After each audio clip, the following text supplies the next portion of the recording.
Welcome, friends, back to Friends and Favorites. Today, I have a special guest with me. Today, I have Karen MYRON. We've known each other for the last, 2, going on 3 years now. We've seen each other through our good days and our bad days at work, and sometimes in between. We both work at the City of Beverly Hills. We've endured countless of meetings together, and I'm sure plenty more. But Karen is one of those rare people who actually sees me outside of work, probably more than anyone, especially in this past year. And I've always joked that I have to like someone enough, or they have to be special enough for me to spend my free time with. So that's why Karen's here, because I consider her one of those people. So, Karen, thank you for being here. Thank you. Quite the introduction. I never really thought of myself as a special person, but Oh, you are. yay. Thank you. Yeah. The funny thing is that we've gotten to know each other more throughout the year because it's kind of weird how we started because it was through work, but it was all through Zoom. Yeah. Thank you, pandemic. But it was through those Zoom meetings where we would like text each other, and I'm like, no, all right, Karen's cool. She likes this and this and this, and we learned that we love Hallmark. Um, you love eating nachos, so do I. Yep. And also, like me, you're ridiculously afraid of spiders. Oh So my God. Yes. yeah. So I was like, all right, no, Karen's cool. But to really start us off, I'd like to. This is what I've been asking everyone. Is there a moment that you can recall that maybe it's not just like us being coworkers and during all these meetings together? There's a moment we became more than just coworkers and actually friends. What made me like when I realized it? Yeah, we're just like, is there a moment we're like, okay, no, Marissa's cool, or no, Karen's cool. You know, honestly, I think it was that time when I don't even remember what meeting it was for, but there was one commission meeting where our dear departed Eric Lawrence and Oh, and the two Eric. of us, we were all texting together, and somehow we started a conversation. We were not even paying attention to the meeting. I'm guessing we Right. didn't miss anything because nobody yelled at us. Um, Hmm. but we ended up talking about books and the books that we loved as children, and Yeah. we started talking about where the sidewalk ends, and I'm like, Chelsea. Shel Silverstein. Yes. So I think Yeah. that was when it hit me because some people don't even know who he is. And I'm No, I like, know. Just a travesty. yes. No, I agree. That was a fun conversation. I'm pretty sure it was design review I'm kind of thinking it was commission. too, because those are Yeah. usually the ones where they talk about, well, they're just boring. I'll just Yeah. The this may buildings and this stuff. may somehow get come back to me. So I want to not incriminate myself. Hi, buddy. There's a cat Yeah. here. Oh, hello. Yeah, and I think that's the thing that I think that's another reason why I started the show because I find it's easier to talk to people when they're talking about a topic that they love.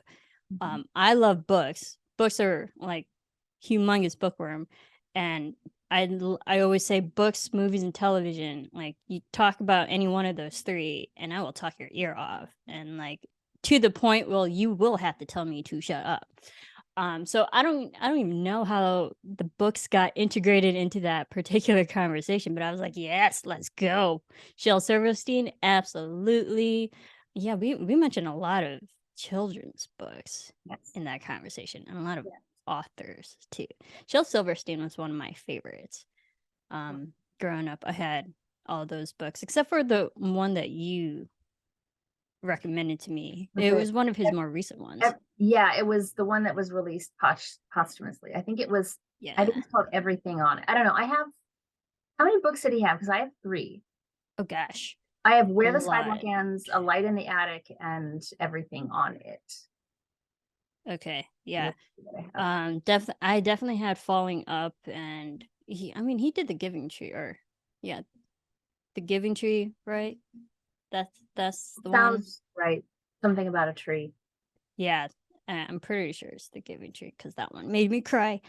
Uh, yeah, no, there was a lot because I don't know if you know, but I think I told you my dad was big into publishing Mhm. in the 90s. So and then my mom's also a big reader too. So I just naturally grew up with parents who love reading Mhm. and was always like, Marissa, here's a book, go read.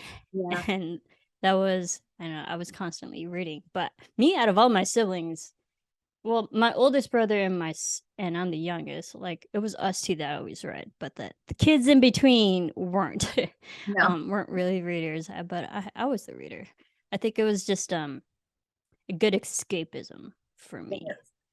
you know. So yeah, I mean, we kind of got into it. What would you say? Do you have a favorite book, an ultimate favorite book? Maybe something you've read a million and a half times, or maybe you've read once, but it's like stuck with you your entire life. I do. And the sad thing is that I have a lot of books and I love them and I get them with, oh, I'm going to finish this one. But as an adult, I Mhm. have a terrible habit of not finishing books. I probably have 10 or 15 books in my living room that I've started and never finished. But as a child, and I have obviously not an original copy, but there was a book that I love called The Boxcar Children. And I love the Yeah. Boxcar Children with Henry and Jesse and Violet and Benny and the dog, I think his name was Watch. And Mm-hmm. I don't know what it was about the Boxcar Children, but I mean, I grew up in West Central Ohio in a rural Mm-hmm. community. I want to smack the person who invented that word. Yeah, Rural, no, it's a terrible word. rural community. Rural.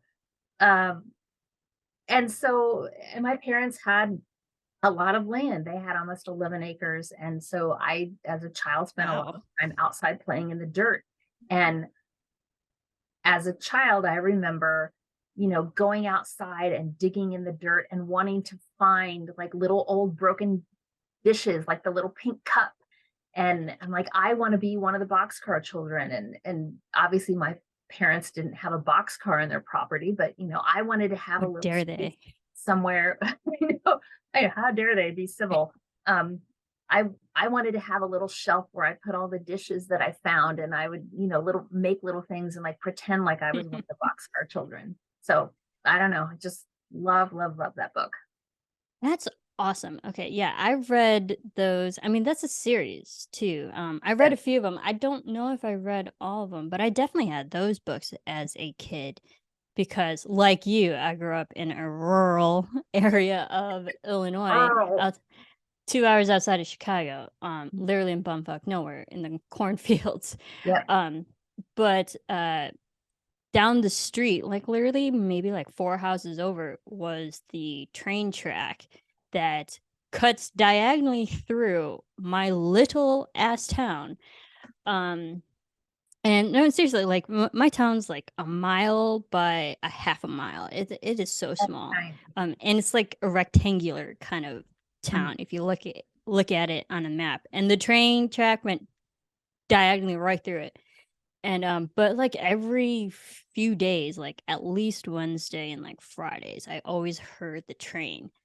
And I was like, oh, and as a kid, I was Mhm. like, oh yeah, boxcar children, because they were freight trains.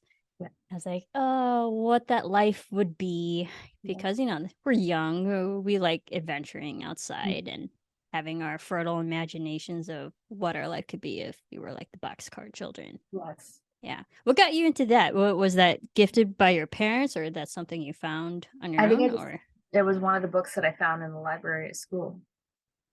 yeah, Yeah. great. I mean, I haven't read those since I was a kid, but I Mhm. definitely they were impressionable. Like any, um, any stories that had children like having adventure outside or using their imaginations and like wild, Mhm. crazy kind of, not to say supernatural, but like fantasy kind of Yeah. adventures outside. I was that I definitely gravitated towards Yeah. those stories. Can I give a second place one? Yeah, go for it. All your favorites. Ramona Quimby. I Oh my love Ramona god. the Pest, Ramona Quimby age 5. I don't know how many Ramona books. I loved Ramona Quimby. Okay. No, Loved I definitely know Ramona. I haven't read her. So what is it about Ramona that you love? her. She was an annoying little sister, which I kind of was. I'm the youngest of 4.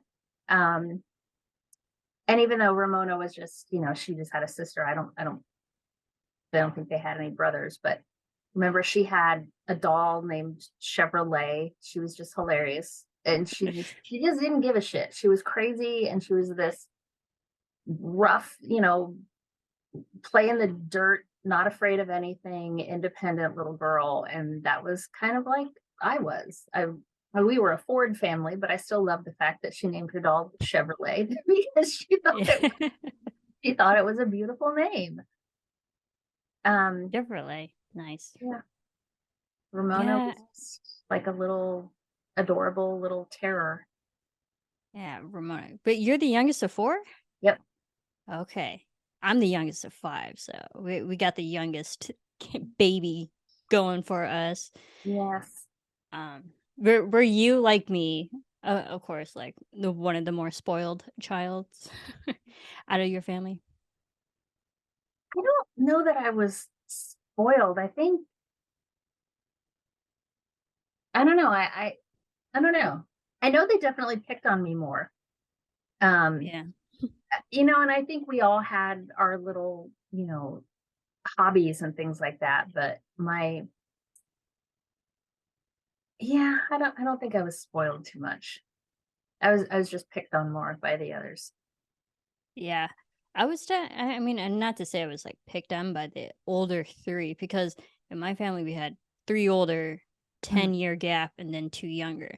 I was more picked on by my brother, who's only a year and a half older than me. Oh wow.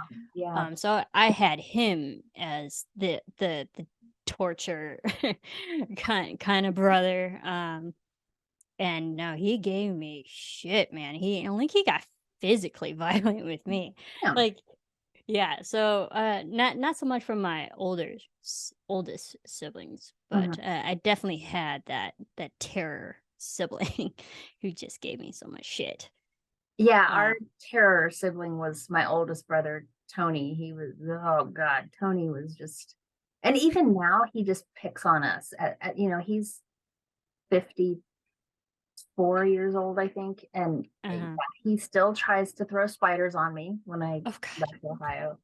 Um, yeah. Oh, good old Tony, always trying to throw spiders on me. And I remember he used to make me do this thing. So there were 4 siblings that went: Tony, Dawn, Doug, and me.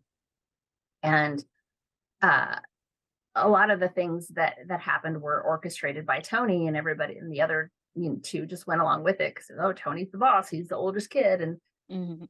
and they would just pick on me and pick on me. I remember they would have meetings about me in the boys' room where like the What? 3 of them would be in there, and I'd be like, "You guys, let me in," and they were like, "No, get out, keep her out." And I don't know, maybe that's what's wrong with me as an adult.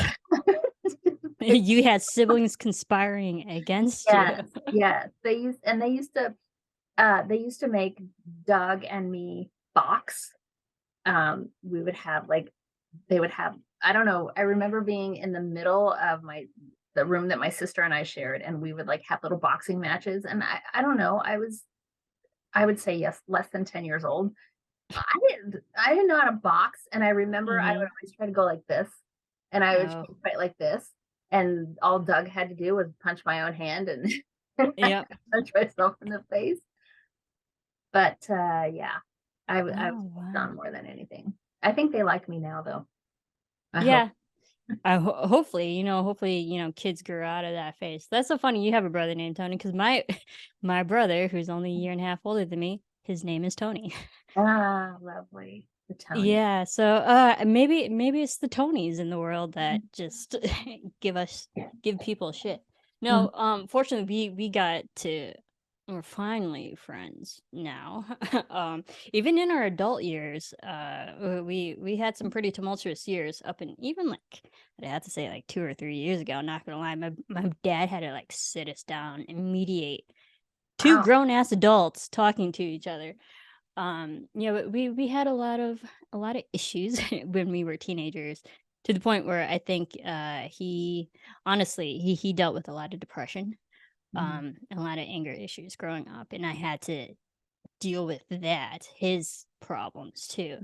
Um, and then I think just his personal life, I think he thinks I still held a grudge against him about that. I'm like, Yeah. come on, man. It's like 15 plus years later. Like, get over yourself. But it's that oversensitivity ness of him that I had to like I was like, oh right, this isn't a personal attack. This is just him being a sensitive person. So Yeah. seriously, like barely recently in my life, like we just started finally becoming civil. Wow. So I mean, it sounds like you're close to your siblings, or Yeah. uh, that's a good thing. Because admittedly, I'm not really. Mm. I'm more closer to my parents than I am my siblings. Interesting. Yeah, because I think it's the thing is like I've had three older siblings that were like so far away in age, and then I had Tony who also had his depression issues. So I was like, I had a hard time bonding with him. So maybe that also resonated with me as a kid, just like having a hard time getting to know people, having friends Got in it. that way. So yeah, it's amazing what like siblings can do for your social life, you know? Yeah. But fortunately I never had to Mhm. box my siblings. That never Yeah, happened. boxing. Another thing that I remember they tried to do was that Tony and I don't know where Dawn was Dawn was there for the boxing matches. She didn't really facilitate anything. She was just a spectator. But I remember once Tony and Doug also tried to get me to climb in the trunk of mom's car. And they were like, I remember Tony saying, "Look, just get in. I promise, I'll let you out. Look, Doug will do it." And he's like, here, show her, Doug. So Doug gets in the trunk of mom's car.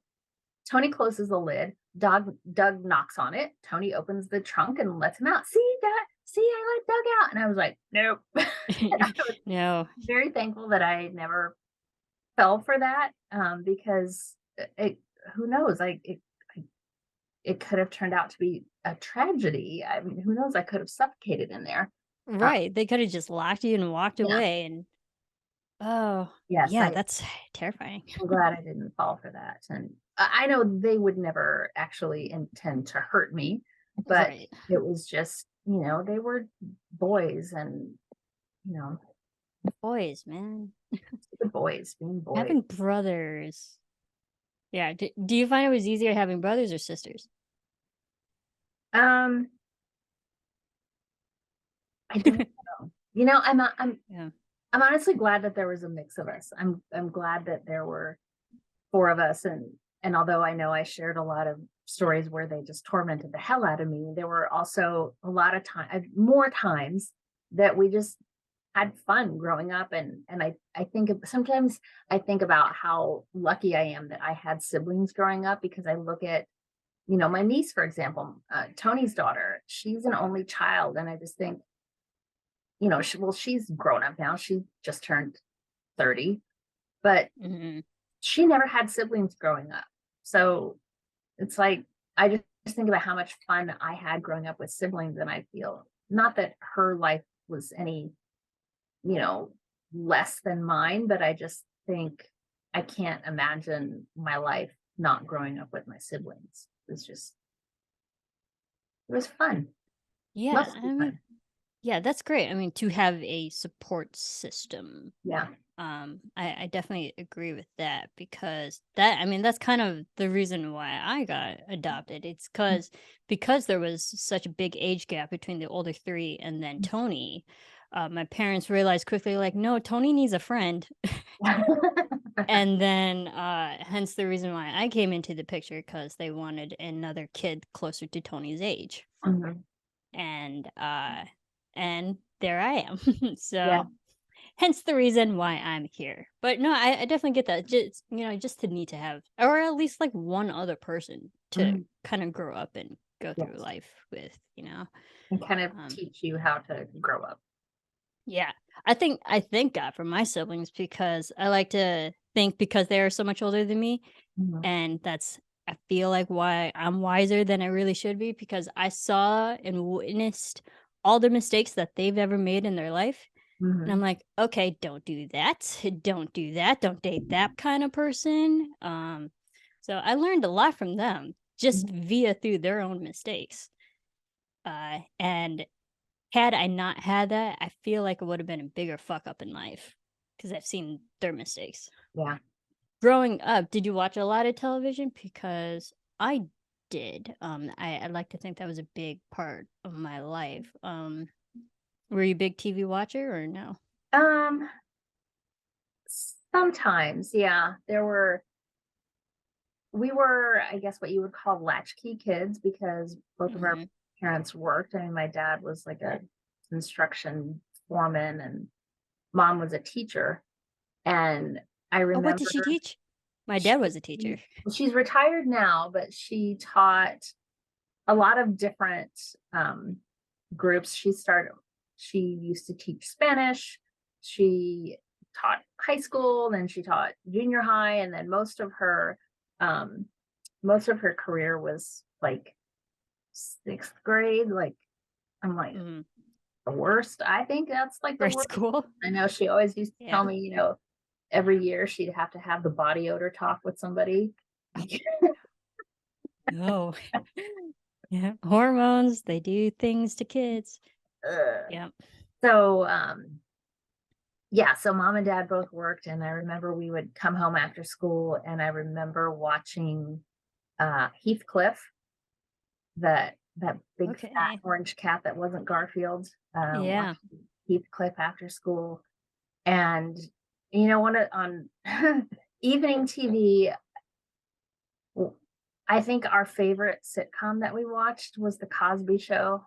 And I, s- I know a Mm. lot of people hate Bill Cosby, but I'm Well, like, now. yeah, now, but like then I'm like, I love watching The Cosby Show.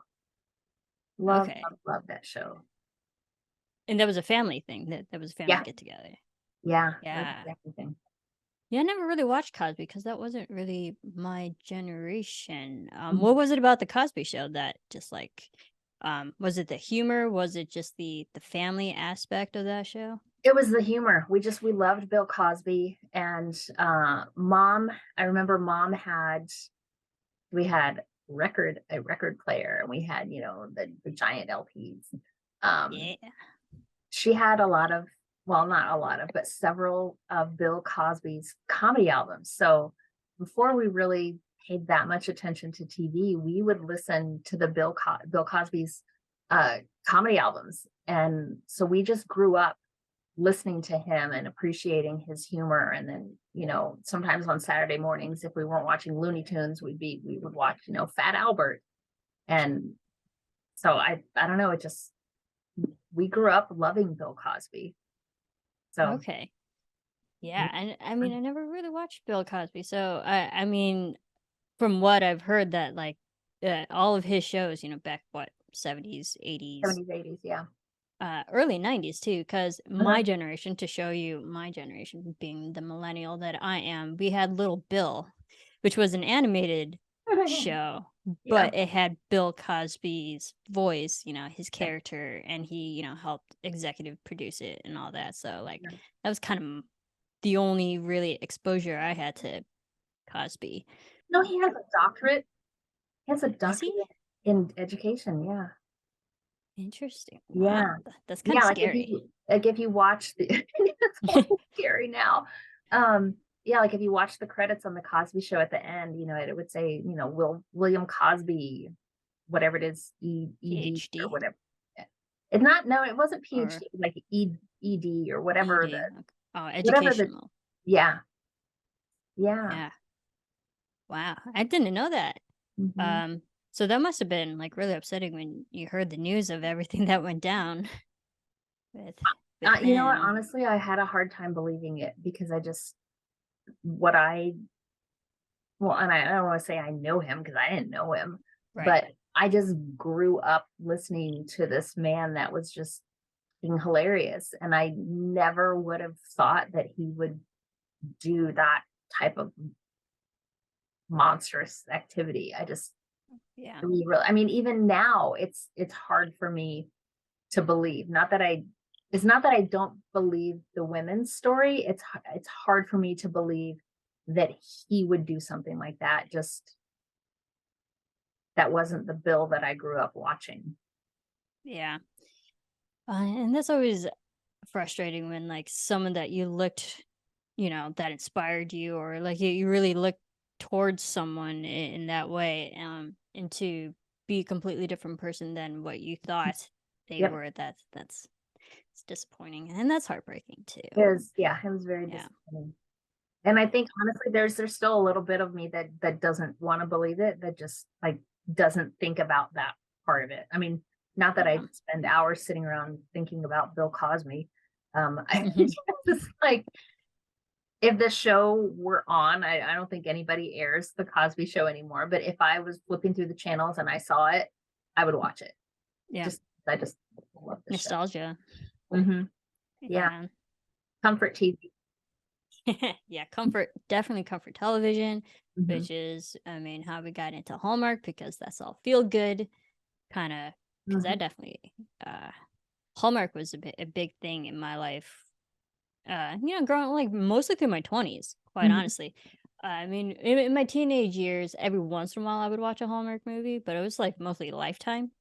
Yeah. Back in my teenage years, because I was like hormonal, and I don't know, for some reason the Lifetime movies more resonated with me, and then Hallmark definitely my 20s.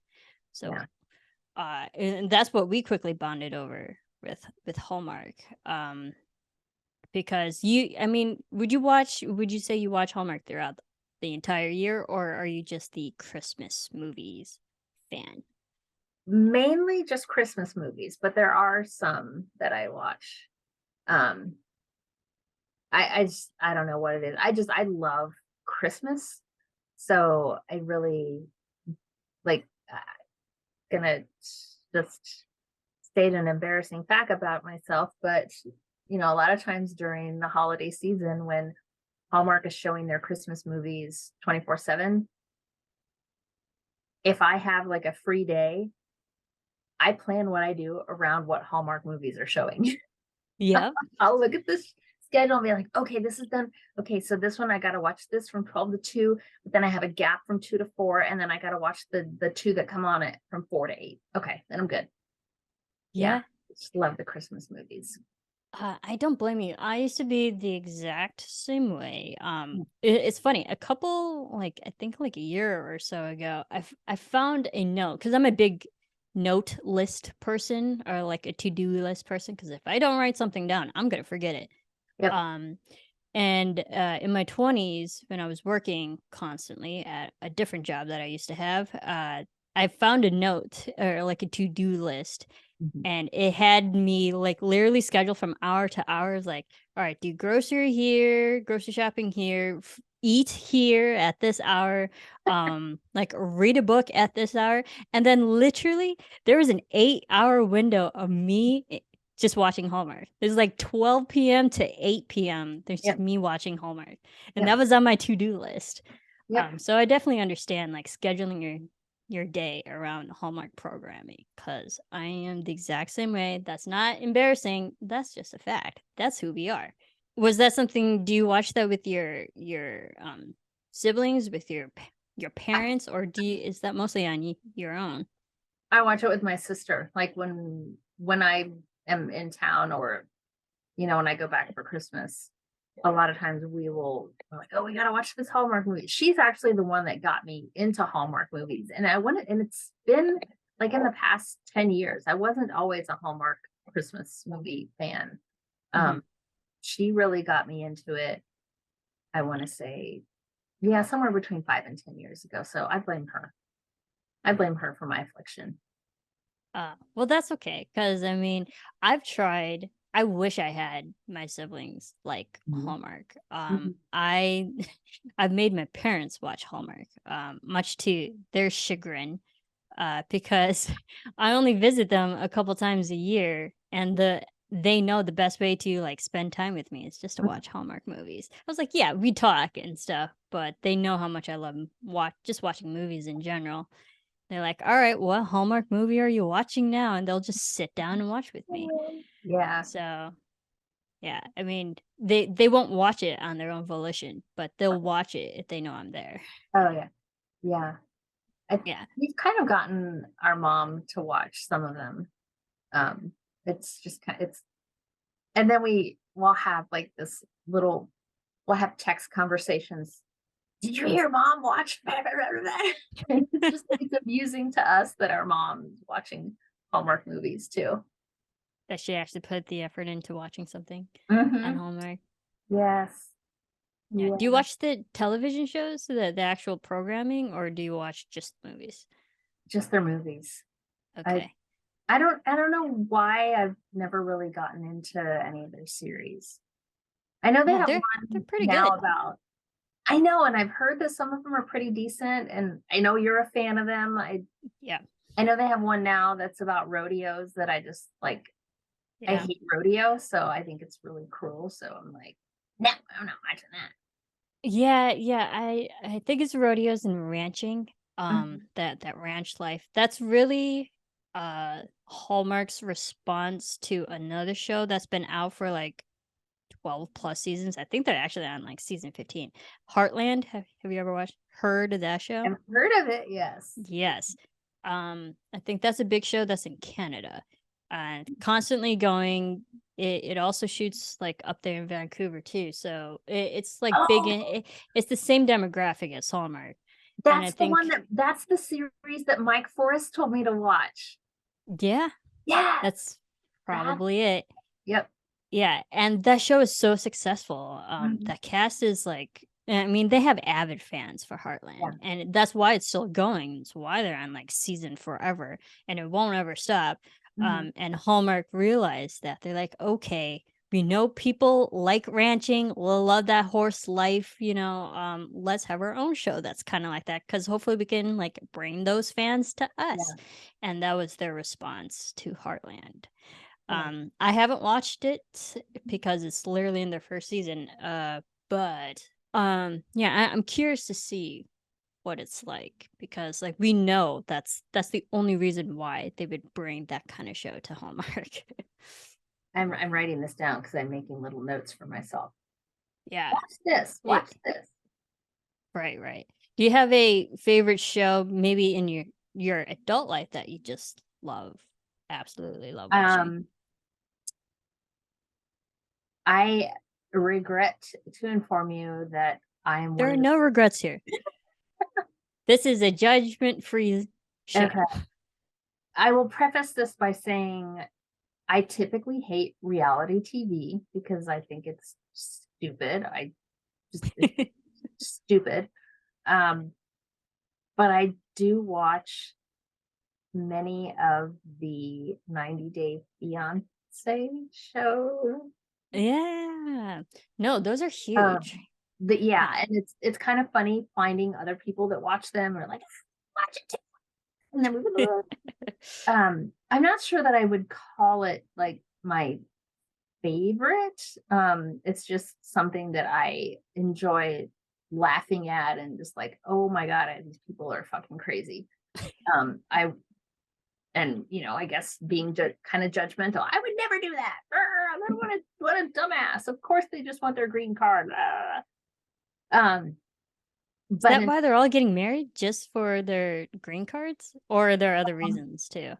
some of them really are in love, but then there are others that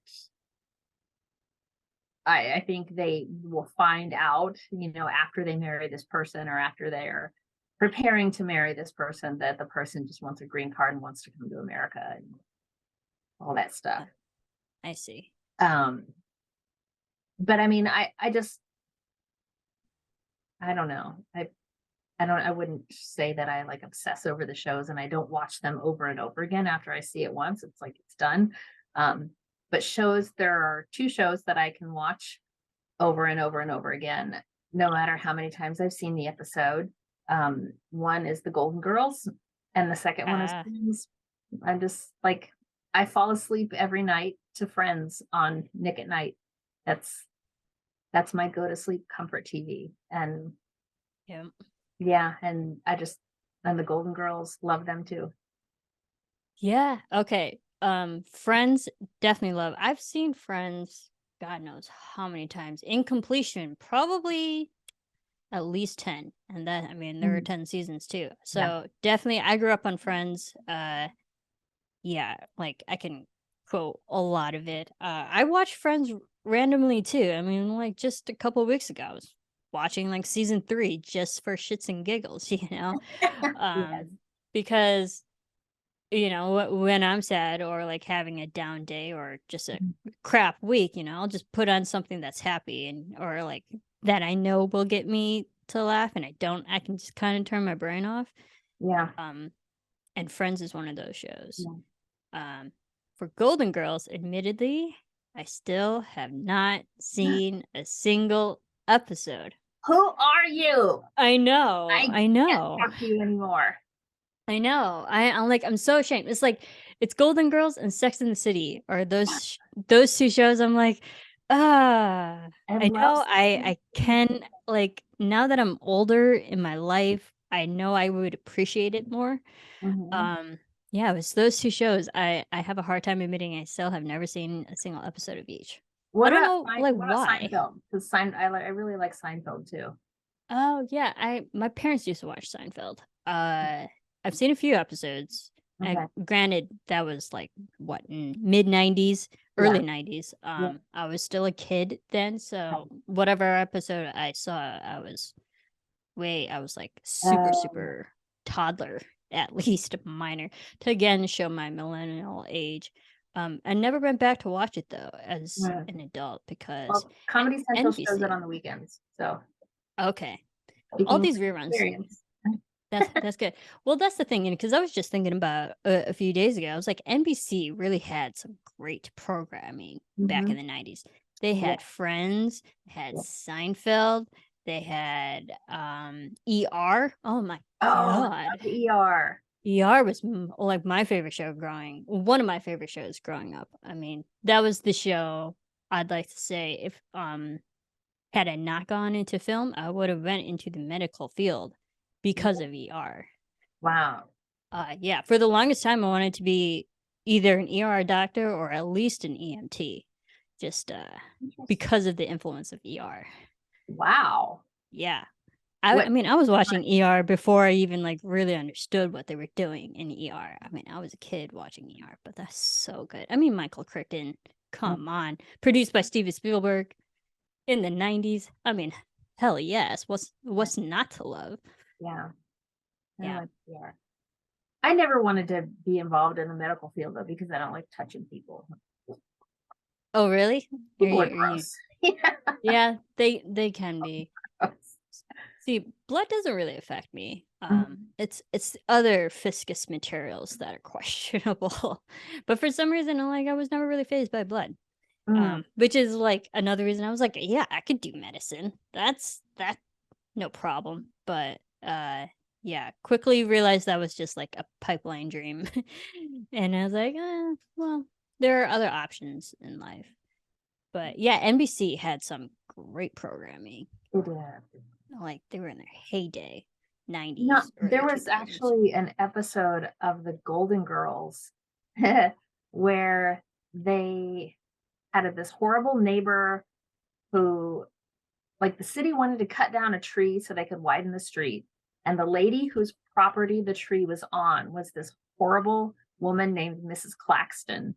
And they were in court, and like the Golden Girls, they wanted to save the tree and they were trying to talk, and then Mrs. Claxton was like, I hate trees, concrete's cleaner. And Rose stands up and is just like, I've had it, I'm not going to spend all my time kissing your fanny, blah blah blah blah blah. If you don't like it, you can just drop dead. And she did. And so Mrs. Claxton died right there in court. And Oh then no. the episode turned to, because the girls felt like Mrs. Claxton didn't have any friends or family, it was their responsibility to take care of her burial arrangements. And they were at a funeral home talking to this man and his character, like he handed in their card, and Dorothy's like, "Well, Mr. Pfeiffer." And he's like, "Oh no, it's Puff Pfeiffer. The P is not silent." So this funeral director's name was Mr. Puff Pfeiffer. And so Mr. Pfeiffer and the girls are trying to figure out, what night they want to have the viewing.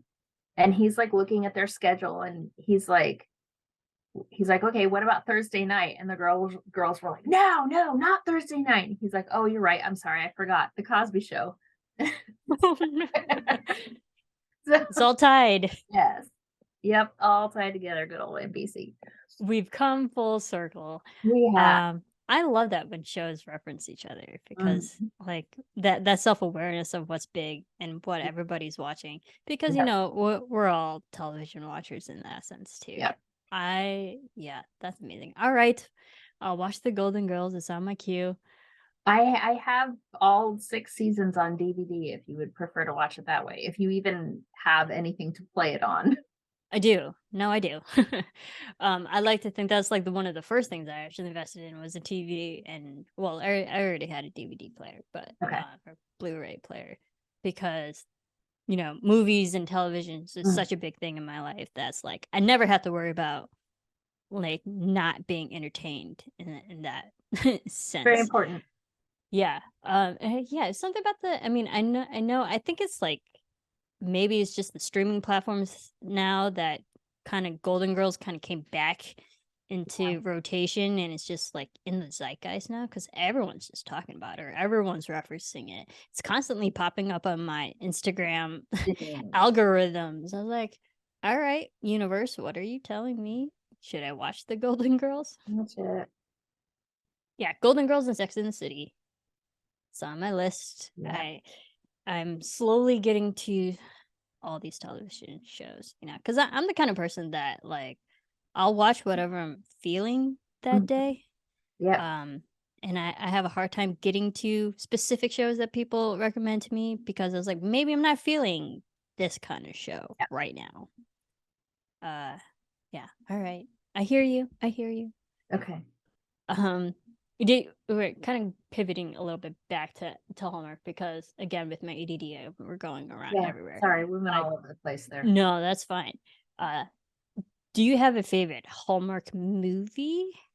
I mean, I know you have your select that you watch over and over again, but Yeah. what would you say is like your one or two favorite Hallmark movies? Um, I think, and I have mixed feelings about this being my favorite because I have issues with this actress in her real life. And I think Ah, I know what okay. you're going to say. I might, but who knows? I love Christmas Under Wraps. It's so dumb, Mm, but I love it. Candace Cameron Bure. Yeah. Yeah. Okay. I didn't think that. Yeah. I I had the same issue. I remember when Christmas Under Wraps first aired. I literally was there that Saturday night okay. watching it because I think I tweeted it out. I was like, "Well, Mm, this is my Saturday night." Again, being super single, I was yeah. like, "This is my plan for the night." And so I remember when Christmas Under Wraps came out. Yeah, and that was before I didn't really dislike Candace Cameron Bure. No, but yeah, what is it about that film that like stands out against the hundreds of Hallmark movies that Yeah, literally hundreds. yeah. Um, I think part of it is like that was one of the first ones that I remember watching after my sister somehow got me to watch Hallmark movies. Mhm. Um, yeah, I think that was just one of the first ones. That one and Crown for Christmas with Danica McKellar. Danica McKellar. Yeah, that one is also awful. I mean, I think they're all pretty awful. Um, but it's like it's an awful that I love. I love awful. Is that a thing? I mean, yeah, I mean, maybe not awful, but I mean, because I watch a lot of Hallmark with my other friend, Alicia, Yeah. and like I think I've shown you the actual running list of Yep.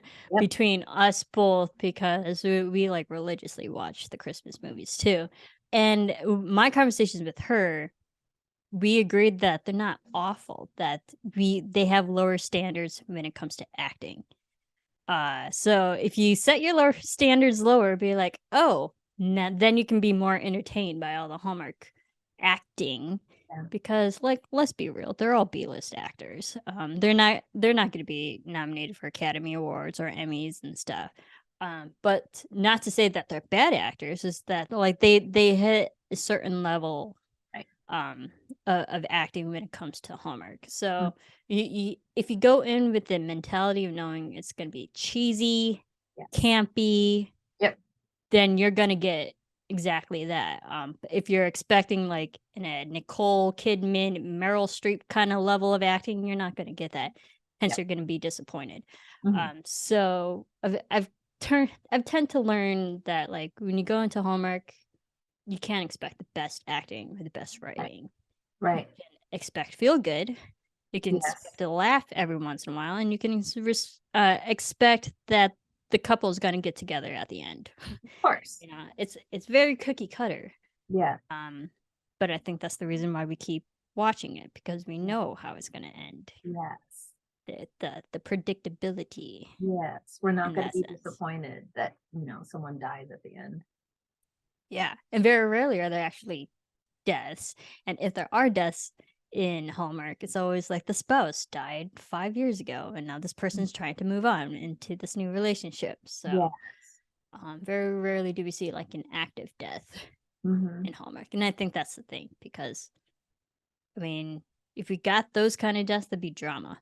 That'd be the Hallmark movies and mysteries. Yeah. Do you Yeah. watch those too, or are you strictly just the Hallmark?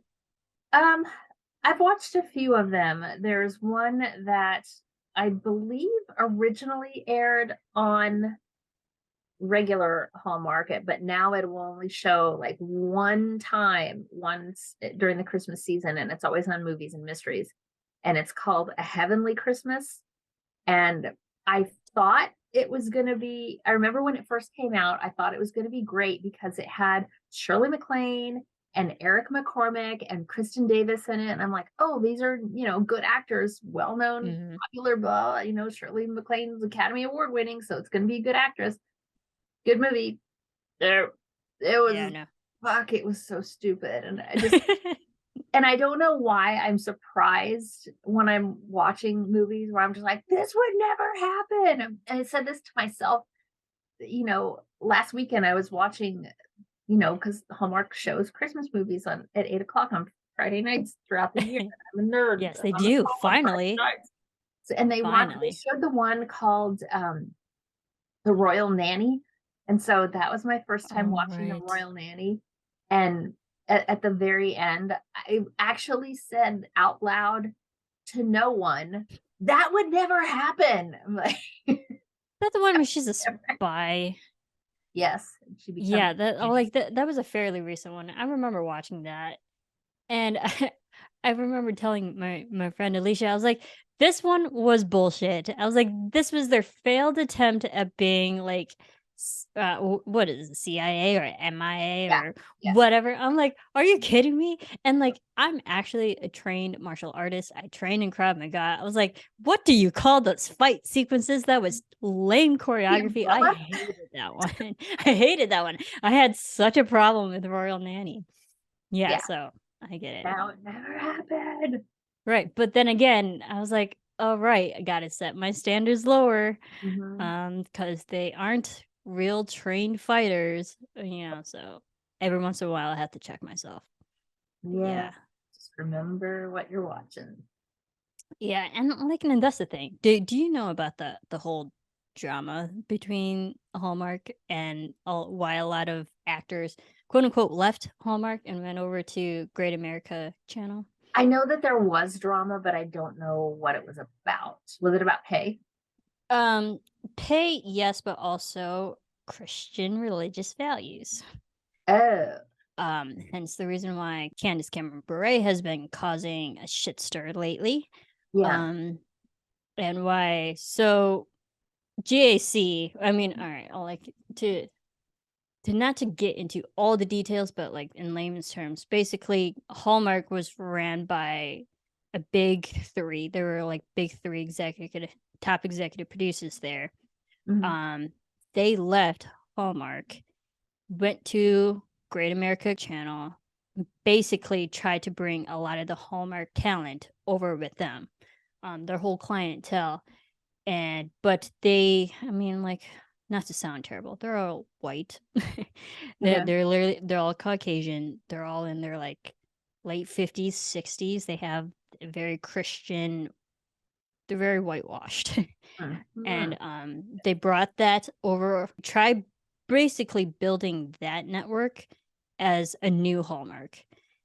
Um, Yeah, good luck. and with the selling that like we're family friendly, we're Christian friendly.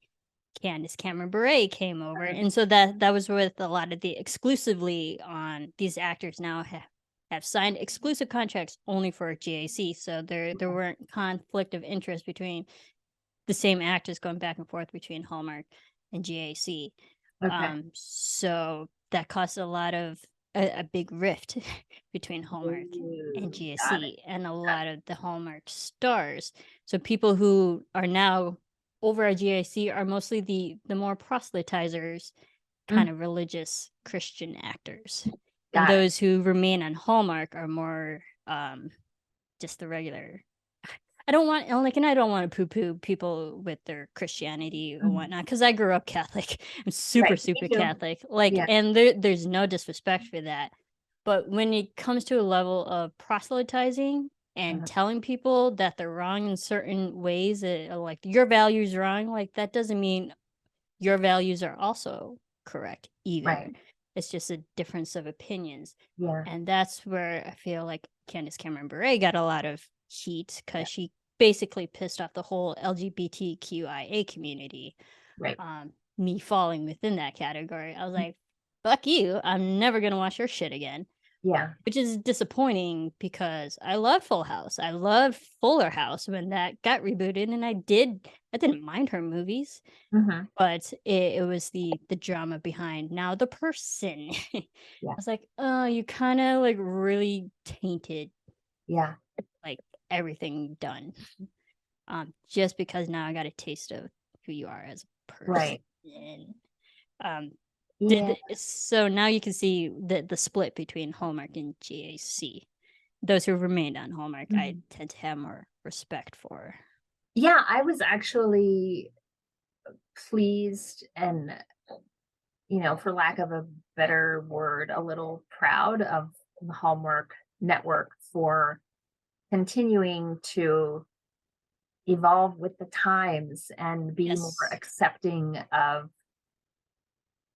things that are outside the norm, and, recognizing that we're all just people, and just because someone, does something a little differently, that doesn't mean they're wrong. They're Mm-hmm. okay. Just so, and I know that Hallmark, I feel like they started to, you know, wake up a little bit, and then they got a lot of backlash, so they backstepped a little bit, and they're like, "Oh, no, no, no, we don't want to do this." And then they got even Mm-hmm. more, and then they're like, "Oh, yeah, maybe this is the right thing to do. Okay, yeah, let's move on and be actual modern and respect people for who they are and not what we think they should be." So, like, Yeah. kudos to Hallmark for that. Yeah, and that was the aid of those said executive producers leaving. Mhm. Because even, I mean, I've been an avid fan of Hallmark for the better part of 10, 15 years. Mhm. So, and I've seen the evolution of just the content and I called out the executive producers when I used to host after shows and did actual podcasts for Hallmark.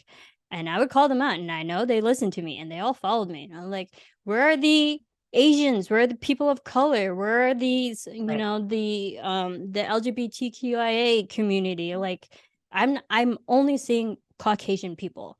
right, Like there are more people in the world, or like every once in a while I might see like a black African American, but they're always the best friend.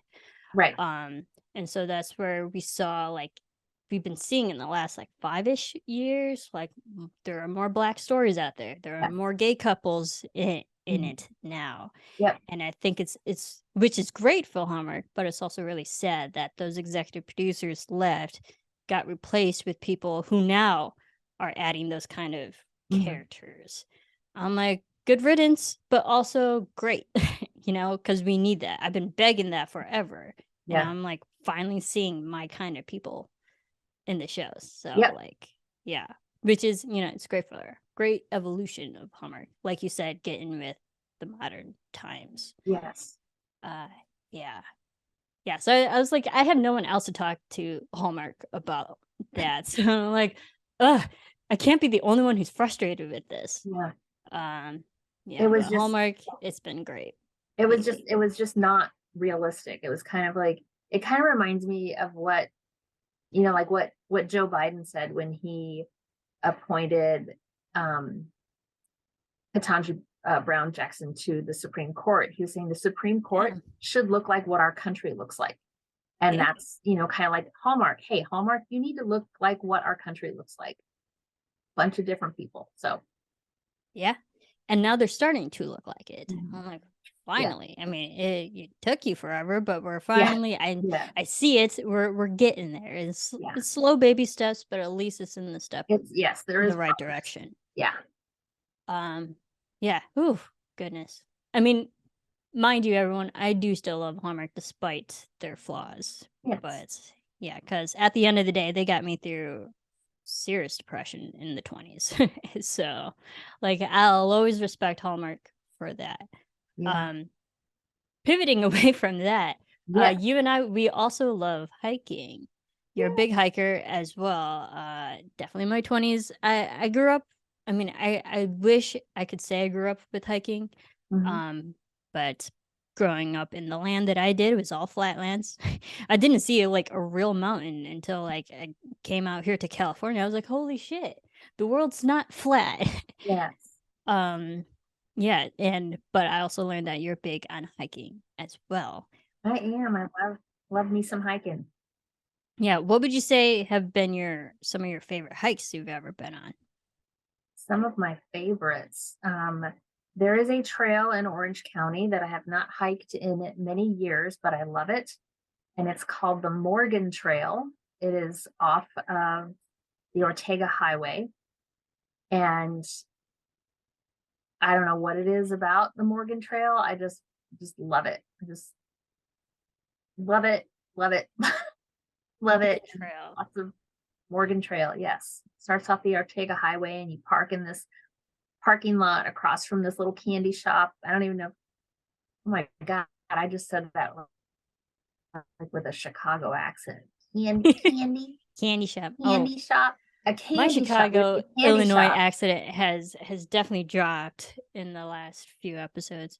I called someone Yeah, Fran once. I'm like, oh my god, where did that come from? Morgan Trail. Okay. the Wait, Morgan Trail. Well, is it hilly or yeah, is there like a yeah. waterfall? I don't remember any waterfalls on it. I just remember it's nice and it's. I mean, like true hiking to me is not a fire road path. If you can drive a car on it, that's not true hiking to me. Yeah. This needs to be something that is, rocks and hills and, little gullies and watching out for rattlesnakes and paying attention to where the fuck you're walking and not whether you can, oh, I'm going to do my selfie. I'm on the hiking trail. That's not hiking to me. You Hmm. got to look at the trail because the terrain is constantly changing and there's just sometimes it's narrow, sometimes it's a little wider. It's got some nice hills, nice elevation and views. And I just love the Morgan Trail. I also love, and I will admit that I've only done this trail once, but I climbed Half Dome several years ago at Yosemite. And Right. that was rough. That's a tough hike.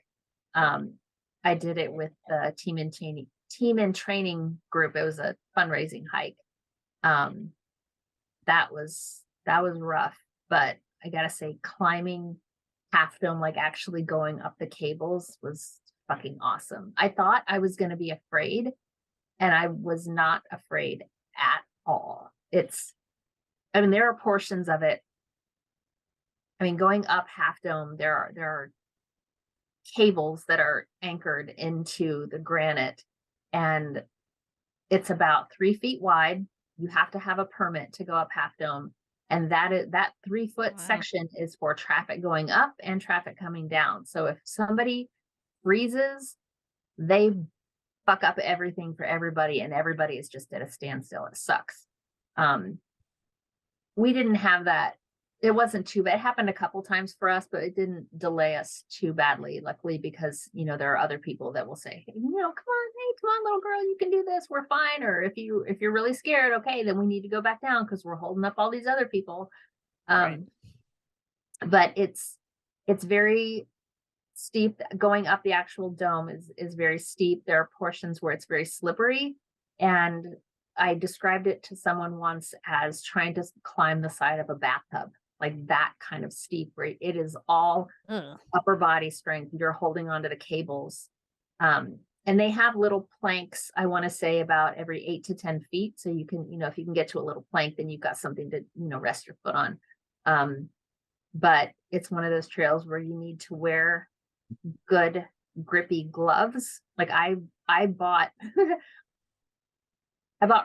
running back gloves, because you think about, for running back, Oh yeah, for football, onto the football, and it's very right. grippy. So I had my running back gloves, and that's how I gripped onto the cables. But I loved it. And just going, once you get up to the top, it's fucking amazing views, and just love Half Dome. Love it. And then coming down, the funny thing was that most people rappel down, because they think it's easier that way. I went face first down, kind of like, I don't know how to describe it, kind of like if I were like sledding down a hill without the sled, but I would just, like holding onto the cable so I could see where I was going. And there were, there are portions of it that are so steep that, like, if you step outside the cables, you're going to fall off and die. There's nothing to catch you on. So, and that's why I thought I was going to be afraid. But once I got up there, I was like, awesome. And then once we got down to the bottom, I was like, let's do it again. And they're like, no, we don't have time. Wow. Loved Half Dome. Half Dome. That's for the serious hikers. Yeah. Serious hikers. I also did Mount Whitney a few years after that. I didn't care so much for Mount Whitney. I think I will say that part of it is the company that you are hiking with. That is a big part of it. I was with a gal that turned out to be kind of annoying. She was very, oh, let's go. She would get to, I don't want to go this slow. And it's like, you know what? I'm probably never going to do this again in my life. I want to stop and look at the scenery sometimes. So yeah, you're in such a hurry, just fucking, fuck right off and go on your own pace. I'm going to look at this little lake over here and enjoy it. Mount Whitney is really hard. It is a 2-day hike. And so you have to carry, like I had to carry a tent. My backpack was 40 pounds. Ooh, so yeah, that was your overnight equipment. Yeah, carrying a tent that she slept in. So yeah, sorry, went a little off track there, but no, it's fine. It was a very, very tough, it was a very challenging hike. I'm proud to say that I made it to the top. I think when I did it, only about 20% of the people who set out to climb Mount Whitney actually summit. So I'm happy to say I did that, but I really, if I never do it again in my life, I'm perfectly fine with it. Or maybe you just need to do it again with the correct people. Yes. Yes. You might have, like, you might need it. It sounds like you need a redo. I could. Yeah. It's rough. But that also sounds really challenging too. It's extremely challenging. And you've got the, challenge of elevation and coming down. Honestly, coming down was harder for me because it's so hard on your knees. It's Yeah. it's 11 miles each way, so it's a 22-mile round trip, 2-day hike. And the first day you go up about 6 miles, and then you get to the point, I forget what it's called, but where everyone camps out. And then you get up really early the next morning and you finish. And the funny thing is, when you start on day 2, you're in a section, again, I don't remember what it's called because this was in like 2015, I think. You are climbing 99 switchbacks. And it is Oh, wow. 99 switchbacks. I'll say that again, 99 99. switchbacks. And this is at Yeah. like 5 o'clock in the morning. So it's really, really hard. Yeah, that's rough. But still, once you get to the top, you take pictures, there's this little structure up there, there's a book that you can sign, and then you start coming back down. And then when you get to the part where there's, a really significant decline, for me, it was really hard on my knees because it's just like I've got this heavy ass backpack and I'm coming down on granite and it's just like bam, bam, Yeah, it's bam, slamming. bam, bam, bam for 11 miles, bam, bam. And it was really hard on my knees. And I remember the last couple miles of the trail, there was a guy that was hiking with us too. And he was more of like my pace. Like he had done it before. And he wasn't trying to, break any records with time or anything like that. So he was also appreciating looking at things. And at one point, like my knees they didn't hurt so much, but that they just felt unstable and I didn't trust them. And I was afraid that with every step that I took, I was expecting one of my knees to just give out on me and I was going to eat shit. So this is so gross. And normally I would never do this, but at this point we were running out of daylight. He took off his knee braces and gave them to me. So I put on this dude's nice of him. ass knee braces. So I know it's so gross. Sweaty, but nice. Yes. I Considerate. definitely appreciate it. But because I was afraid my knees were going to give out, and it made a big difference. But yeah. And you had the force of gravity too, because the gravity just multiplies with every step. With the 40-pound backpack. Yeah. Exactly. And the fatigue and all that stuff. Yeah. But yeah, that was a rough one. Other hikes that I really enjoy, there's one that actually I think we should do in Malibu called Solstice Canyon. Love Solstice Canyon. I think I might have actually done that one. Oh. Maybe. But I'm definitely down for trips. Any hiking. Solstice, because first of all those amazing Mount Whitney, got a question if you really love hiking enough to do it. Back in like 2016, 2017, I've been on a real hiking kick. And again, during my depression, I was like, all right, Saturday was my only day off of the week. And I had a job that was constantly in a building, literally had no windows. I mean, I don't know how it was like up to health and safety codes. But so when it was Saturdays, my day off, like I forced myself to go outside because that was the only time in the entire week I could see the sun and just be outside, whatever. And I had a group of coworkers. There was only two other coworkers that I was like, I like you enough to spend, again, my free time with outside of work. But who were also willing to get their asses up at 6:30 a.m. in the morning to go to said trails at 8 a.m. in the morning, because again, I was always the morning person. I drink a lot of coffee to help with that, but I had no problem getting up early. Okay. But they also did that too. Like they were willing to get up early too. So it was we became our own like little hiking group every Saturday. And like seriously, like we counted over like 30 hikes that year. That's awesome. Out of 50 weekends, 52 weekends of the year. So a good 3/4 of the year we were hiking on our day off. And there were some trails. Definitely, we went over to Malibu and Ojai.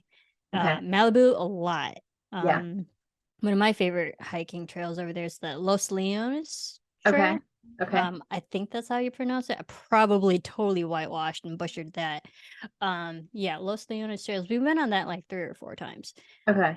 But Malibu hikes are great. We Yeah. saw the water, and also the incline's not that difficult. Right. Because I mean you're high enough where you can see the ocean and see the city Yeah. line, but it's not high enough where you feel like you're dying. Right. So, and then those were easy, because you could do those hikes within like 2 hours and like Right. be done. Yep. Also get awesome pictures and stuff, and then go right back down. Yeah. So we used to go to Malibu a lot. I feel like I've definitely heard of the Solstice Trail. Okay. But because I've done so many hikes over there, I can't Yeah. guarantee you I've been on that one Okay. either. Well, part of it is, I want to say maybe a mile or so in, you come across the ruins of an old Paul Williams house that burned, I think in the 80s. Does that ring a Hmm, bell? maybe, Okay. maybe not. Yeah. Honestly, I went for the hiking, Yeah. and the nature aspect rather than the history. Yeah. I like both. Okay. Have you ever gone to Topanga Canyon State Park? Yes. I love that Yes. place. So gorgeous. Love that one. Yeah. I was like, honestly, if you dig through my Instagram back years ago, there's a Yeah. lot of pretty ass pictures of my hiking trails. And it's Uh-huh. mostly from Topanga Canyon. Oh, nice. Love Yeah. that one. Yeah, that's a great trail. I'd be down to do that one with you as well if Okay. you ever want to go. All right. So we're Absolutely. gonna make a bucket hiking list. Heck yes. Because we did that for a while. We did that for like a year and a half, Mm-hmm. 2 years, and I think it got to the point where like, well, we've exhausted all of our, you know, trails within the Mm-hmm. LA area, and like Yeah. the farthest we went was Ojai. Okay. But I think it just got to the point where we're like, yeah, we've done it. Okay, maybe let's do something else on a Saturday. Mm-hmm. Or like, and it's not like hiking took forever. It took up our mornings, but we were already back by like 2 p.m. So you had the Yeah. rest of the day to do Right. whatever. Right. Um, but yeah, I think we just, I don't know, naturally just stopped because we because we did so many. But Yeah. I've always loved hiking, and I need it, and that's what I liked about you. I was like, oh, she also likes hiking. Great, Yeah. another hiking buddy. Let's go. Okay. All right. Uh, yeah, We're gonna make a absolutely. list of hikes. Yeah. With all that, do you have a favorite?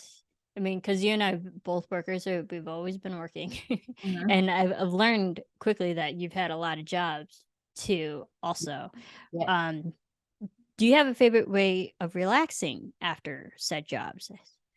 Um, or like after just like, I don't know, a hard day's work, or do you have a best way to relax? This is gonna sound really lame. Again, judgment free zone. And this is just my term that I created. I love a good afternoon bobo nap. And I call Yeah. it a bobo nap. A bobo nap is when I take a nap in the middle of the day and Bobo curls up with me.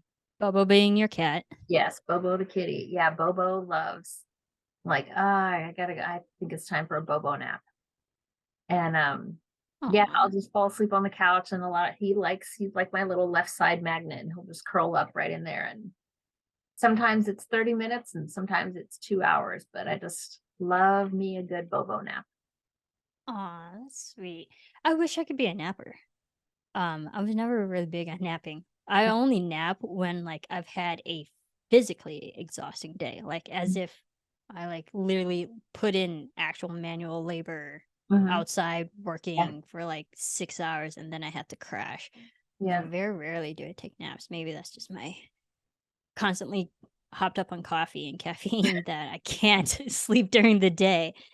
But, so I always admire people who could take naps because admittedly, my ex, he loved taking naps, and I was always jealous of him. Like, you gave him a pillow, he could just fall right to sleep, no matter what time of the day it is, how Mm. many times a day. It was kind of ridiculous. I was always jealous of that.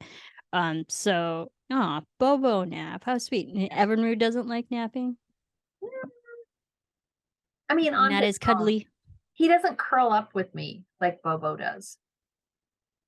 You know, they Uh, each have their own little personalities and weird things. Like Evinrude is not much. for like being held or coming and sitting on me. Like if I'm on the couch, a lot of times Bobo will come sit on my lap. And Evinrude doesn't really do that, but he'll come up next to me and lean on me. And I'm like, that's Evinrude's equivalent of I love you. It's like he'll just come up Right. and I'm like, okay, this is cute. That's just his This is thing. the bare minimum of affection I'm Yes. going to give you. Yes. I mean, he loves attention and he's very talkative, I think. But the vet and I have talked about this, and we think he's got some Siamese in him because he's very, very talkative. So he's Oh, constantly talking to me, which is not like I never really had a super talkative cat, and I was grateful for it because I thought it would be annoying, but it's actually mhm. really cute because he's an adult cat. He's like 2 years old. Um, he's not small. He's somewhere, I don't know, 13 or 14 pounds. But he has the teeny tiny kitten meow that he just sounds like a little baby. So it's like, what are Aw. you doing? He's like, here. So yeah, that's little boy. Aw. Sorry, cat talk. No, and that I no, can't that's not great talk about because my you cats. have someone to talk, or you have something to talk back to. Yes. um, so I don't have that. The only things I talk to are the characters I'm reading in whatever book I'm reading, or the show I'm watching, and be like, "You idiot! Why would you do that? She was like Yes. totally going after you, and like totally cut her off." I'm definitely one of those people that yell at the screen if Mhm. it's stupid enough for me to warrant to elicit a response. Right. Um, because that's what I grew up with. I am my own self entertainment in that way. So to have a talkative cat, no, that's Yeah. great. Because it's another presence, it's another life Cool little to guy. bounce off of. Mhm. Do you have a favorite piece of advice you've heard from anybody, or is there like a quote that you just latched onto and that's like really resonated and you've carried that with you? I do, and I will preface this by saying I am one of those people that I fucking despise unsolicited advice. That is like a cardinal sin in my book. I fucking hate unsolicited advice.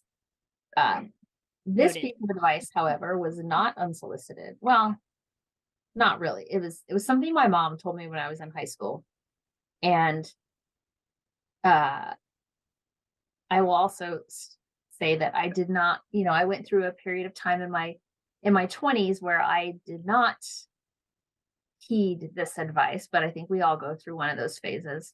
Um, but this piece of advice came from my mom when I was probably a freshman in high school, and she found out that my boyfriend and I were having sex. And, one of those awkward conversations. But Mhm. one thing that she told me that really stuck with me was that she said, you can't get any closer to a person. So, and it I don't know if I would call that advice, but it really makes it, really made me think when she said it. And she's absolutely right. You can't get any closer to a person. So it's like basically telling me you shouldn't be having sex with everybody because you don't want to be close to everybody. So yes, you can't get any Yeah. to a person. Wow, that's deep as I'm thinking Mhm. about it now. Like, Yep. ooh. Yeah. Uh, oh, that's great. And like, I mean, and fortunately, you learned that at a young age because I feel Mhm. like people don't learn that until No. they've had their heart broken several times. They're like, Yeah. oh wait, maybe I shouldn't. And that's what they always say is like, be careful who you sleep with Yes. because again, is the like you can't get close to anyone, but it's also you can't get. I mean, physically, yes, you can't get Mhm. closer, but also intimacy level. There's a whole other Yeah. level of emotionally Yeah. close to someone too, and that's why there was like sex changes relationships. Yes. It absolutely So be does. careful who you sleep with. I had Hmm. to learn that early on as well. And I think maybe it's just the Catholic guilt in me. Also, like, oh, it's all premarital sex, whatever. But God still hasn't smite me, so I'm sorry, God. I'm still doing good in that sense. But no, I definitely understand that because, especially when you're young. I mean, you said what you were freshman. Yeah. Yeah, it's like your hormones are raging, everything's just like more amped up. There's like a higher level of just what we're feeling, what we're going through, and to have that, God, I wish someone told me that as early as 14. Yeah. That's amazing. Wow. I'm sorry. I'm like processing that. That's like, Yeah. God, I No, wish we could it's tell more people that, not just women, but men too, because men also feel they might not be as great as communicating their emotional levels too, but men go through that as yeah. well.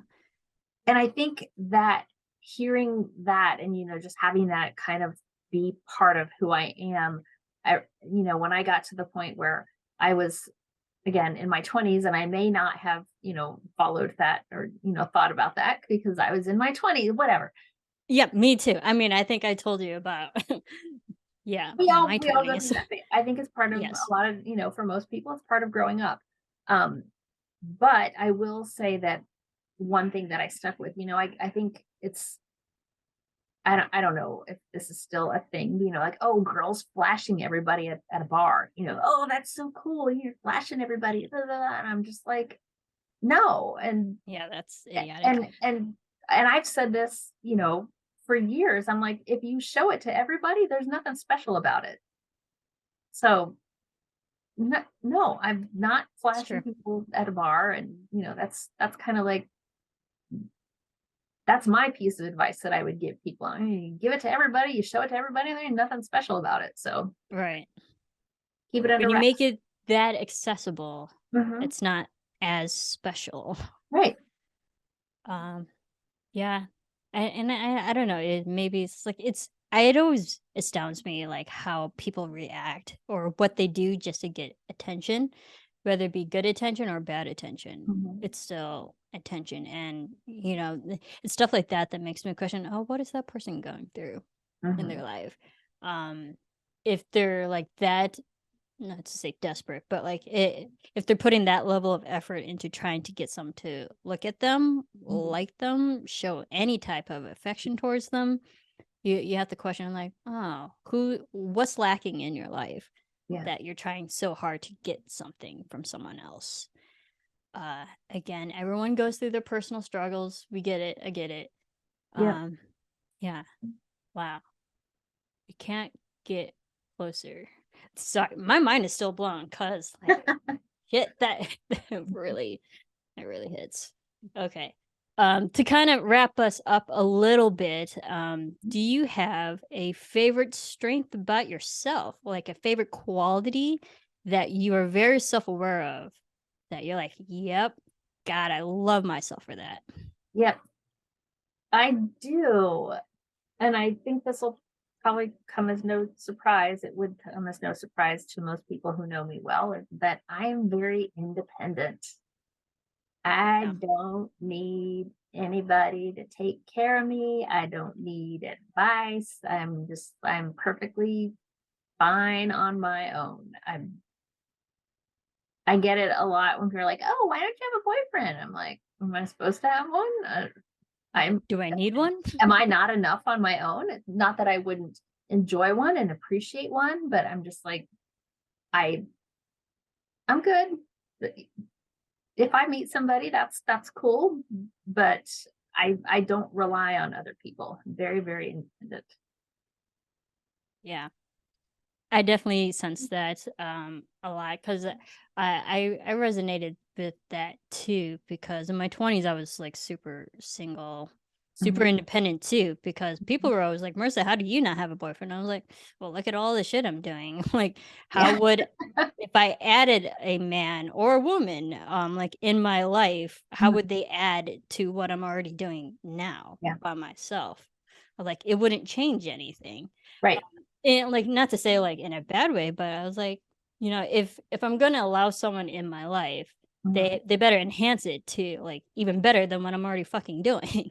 Right. They better add rather than take away. So, like, I appreciate that, because independence, because you seem very, very comfortable with, Mhm. your life, with what you do, in and out. And like you're financially stable, you're a good person, you take care of other people, you think about other people. I think that's also why I liked you at work, because like you would bring me coffee when I didn't even ask you.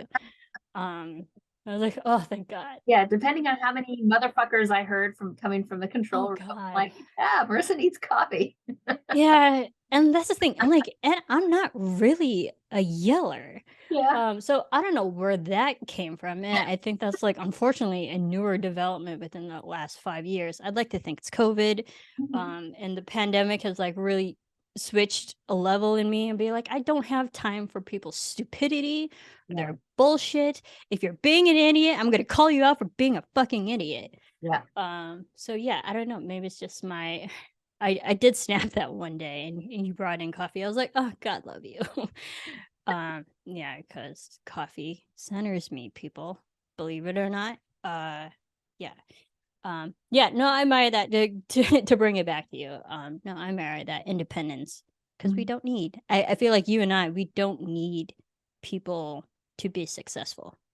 Right. I Or don't like, need someone. I just like, I can't, I went through the whole thing with the whole marriage and the house and all that stuff. And I was, I was miserable. And I'm, s- I think after that, I just, not that I wasn't independent before, maybe I wasn't as financially independent before that, but I kind of think that changed me and it helped me realize that I'm enough on my own. I don't need another person to make me complete.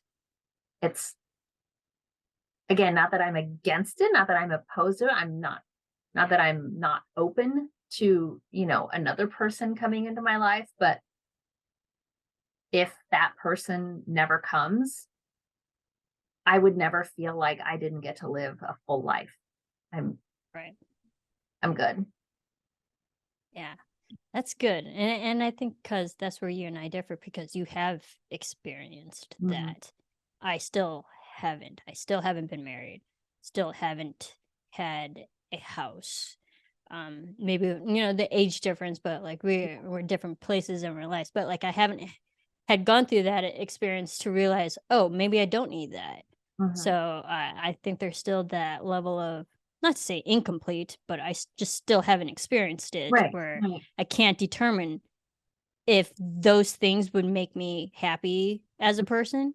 Because I've definitely have proven that I can flourish on my own, Right. but to like officially tie myself to someone else, I can't say that that would also make me happy. Yeah. That I would also be content with Mhm. opening up my life to someone else too, rather than just being by myself. Um, yeah, maybe one day we'll see. We'll see what the universe, deals those cards. But it hasn't happened yet. I feel like I got close, but haven't haven't gotten there yet. And it's tough for me, because I see my closest friends too that I grew up with, or like went through college with. They're married, they have houses. Like one of my best friends literally just got a contract of a house like a couple weeks ago, and it's just like I see. And again, with the just this generation of Mm. social media doesn't help, like the comparisons Yeah. of like, you're literally like 6 months younger than me, but you've accomplished so much in an adult life that I still Yeah. haven't. And Right. I'm like, but no, Marissa, that doesn't mean you're not successful doing what you're Right. doing now. Right. And like it's a bad comparison, but Yeah. I do feel myself do that a Yeah. lot. But just think Um, about like what makes you happy. And I think about what makes me happy. I mean, it's when I was still married, and I think there were like two big things that were hard for me to when I knew it was time to go. It was like I love the house. I put so much work into the house, and especially my flower beds. Like the flower beds were my thing. And I didn't want to mm, let go of that. And then like my family also loved him, but I'm like, my family doesn't know the side of him that I know. And I thought, the thing that was most valuable to me was my freedom. And so that's what I chose. I chose my freedom and my independence because, you know, I feel better as an individual alone than I did with someone who was not good Who for me. didn't I'll just add say to that. that? Yeah, I Yeah, don't want to talk about him because I don't think about him. But right. he was not the person for me. Yeah, he wasn't good for you. Nope. And but that's also good that you realized that Mhm. too. So good on you. Mhm. Unfortunately, you had to go through that, but at least you went through that to Yes. know Yeah. what makes you I'm happy in life. Yep. So I'm fine. I'm independent. Don't Nope. I'm good.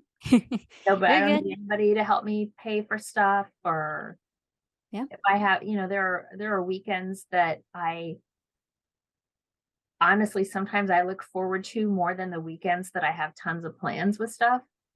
The weekends where I have nothing planned, not a single fucking thing. And I'm like, Mhm. I can't fucking wait. I'm going to sleep until I wake up. I don't have to talk to anybody. I don't got to do shit except whatever I feel Mhm. like doing that day. And I'm like, this is awesome. I love it. So, Yeah, I'm finding that freedom more and more these days. I was like, "Oh, wait. I don't have anything set for today. The day like the world's my oyster because yep, I can do whatever the fuck I want." yep. And if you Um, feel like going somewhere in the middle of the day, okay, yeah, sure, I can do that. I don't have any other plans. Right, yeah. Why not? there you Who's go. to stop you? Yep. Who's to stop you? Yeah. Yeah, I love that. And the last question, because this is my show, and I like to feel good about myself Okay. every once in a while. Okay. What would you say is your favorite thing about me? Oh, what is my favorite thing about you? Twist. This is interesting. Yeah. I'd like to think what other like I'd like to hear what other people think because admittedly I'm one of those kind of people like I hope they don't hate me. No, no, Like no, no. I think one of the things I don't know, like the one of the I guess the best thing that I like about you is like sometimes I'll just think about weird things that like some people might think are weird and I can shoot you a text about it and you know exactly what I'm talking about and you just totally appreciate it. Like when I told you, oh, the other night I was I was sitting on the floor brushing the cats, and you're like, "Yeah, floor sitter," and we're just like, you yeah, appreciate being a floor sit I don't know why I'm like that, but I love sitting on the floor, and I love that you appreciate same. that too. Or like, I could just see something dumb in a fucking Hallmark movie or something. I'm like, "This is so stupid," and like, I can text you about it, and you know exactly what I'm talking about, and I think we just appreciate a lot of the same things, and I love that. So Yeah. And I think that's why I liked you so much. I was like, yeah, cuz I also feel that. I was like other people wouldn't pay attention to those kind of details. mhm. Admittedly I'm not as detailed oriented, but when I do notice something, I'd be like, "But you didn't see that? Come on." I was like, "I can't be the only one who's like that, but like Yeah. you are that." Yeah. So yeah, I appreciated that about you. But yeah, thank you. Well, Yeah. thank you, Karen, for joining me. You are now a good friend of mine that, we'll just be doing a bunch of hikes together and Yeah. during more meetings. God knows how many more meetings in our life that we have to do. Yeah. There are a lot. But I have to say you're one of my favorite people at work. Don't tell other people that. But whenever I do a meeting with you, I know I don't have to worry about anything because it's you. Yeah. So Because yeah. I try to make it, I just think about we're all on the same team and I'm not, and Mhm. you know, I don't ever want to have a meeting that makes like Jerry, like I'm so close to the control room and I can hear other meetings going on. And Jerry's a yeller. Jerry is a yeller. I was like, you think I'm a yeller? Jerry's a I yeller. don't ever want to be the person that Right. causes Jerry to yell, "What the fuck is she doing?" Yeah. That's never gonna be me. So Right. I try to be considerate of other people and the work that they do. So Yeah. Well, hopefully I'm fulfilling you that. definitely are. Yeah. No, you definitely are. And thank you so much for joining me on my friends and favorites, one of my favorite people now. So, Yay! uh, I mean, I'd like to ask. I was like, Mhm. can people follow you anywhere, They or can you're more of a private person? So I am. I I have a very creative Instagram account called Karen Meow Meow Meow. Because I am a big She fan. loves cats. I love cats. I don't care if people think I'm crazy. I'm like, you know what? Cats are No. independent, just like me. Yep. So I love it. So I am Karen Meow Meow Meow on Instagram. There you go. Follow her, everyone. She's awesome. Pictures of cats and hiking and weird shit. That's me. And I will always encourage people to volunteer and support nonprofits whenever they can, especially Yes. if they're related to animals. Yeah, which we have gone on.